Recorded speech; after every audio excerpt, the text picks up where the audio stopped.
खुलुमबाय आंनि मुलुगनां बड' निउस चेनेलाव गासैखौबो गोसो गोथारै बरायहरनाय जाबाय।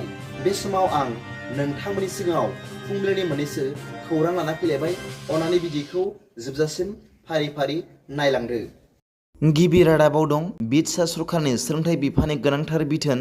दिनै 7 जुननिफ्राय फरायसालिनि थाखो फोरोंथाइ होनाय समा सिगांनि बादि जाफिनसिगोन। मानोना रायजोआव बिदुं दुंखावनायखौ नोजोर होनानै बिटिआर सरकारनि सोलोंथाइ बिफाना थांनाय 25 मे खालाराव गासैबो सरखारि आरो सरखारि नङै फरायसालिनि थाखो फोरोंथाइ होनाय समखौ सोलायनानै सिगाङाव लाबोदोंमोन। नाथाय दिनै एबा 7 जुनाव जे आगोलनि बादि फरायसालिनि समखौ सिगांनि बादिनो खालामना होफिनबाय।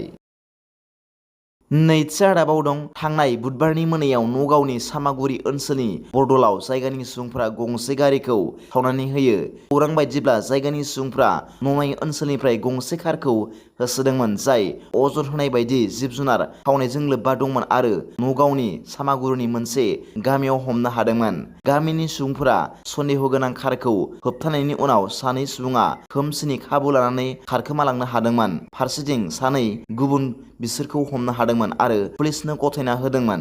सासे जायगानि सुबुङा बुंदोंमोन दि रागा जोंनाय होंगो दोंगोआ कारखौबो सावना होदोंमोन जाय बेखौ आबुङै फोजोबस्रांदोंमोन। बिथांमोनहा अजद होदोंमोन दि कारआ दायनिगिरिफोरनिमोन। मोनसे सुलुङा बुंदोंमोन दि जायगानि सुबुंफोरजों हमजानाय सानै सन्देह गोनां सुबुंफोरखौबो पुलिसनो गथायनायनि सिगां गाज्रि बुनाय जादोंमोन। बे समावनो पुलिसआ बे जाथायनि सायाव नायबिजिरनायखौ जागायबाय होनना खौरां मोन्दों।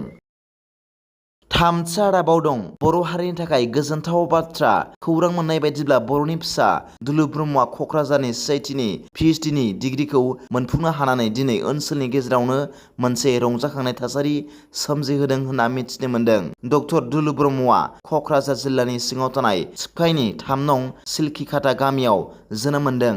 बिथांनि बिफानि मुङा रुंसारि सिबुल चन्द्र ब्रह्म आरो बिमानि मुङा मानिकश्री ब्रह्म होनना मिथिनो मोन्दों। बिथां डक्टर दुलु ब्रह्मनि नायसंनाय आयदानि मुंखौ development of sustainable heterogeneous solid catalyst for organic transformation. Doctor Dulu ब्रह्मआ आथिखालाव सालबारि बिगियान फरायसालिमायाव केमिस्ट्रि बिफाननि एसिस्टेन्ट प्रफेसार हिसाबै साख्रि मावगासिनो दं होनना मिथिनो मोन्दों।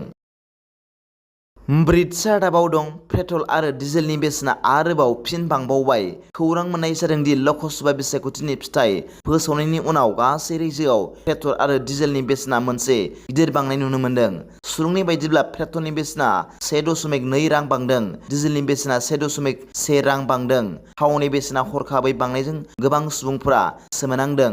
बेखौ मुंख'नो गोनांदि बिनि सिगाङाव भारतारि हायुंआरि राजालामा बिगोमाया ल'कसभा बिसायख'थिनि जोबथा खोन्दोनि उनावनो गासै हादोराव टल टेक्सआव सानजेर 5% बांहोनो फोसावदों होनना मिथिनो मोन्दों।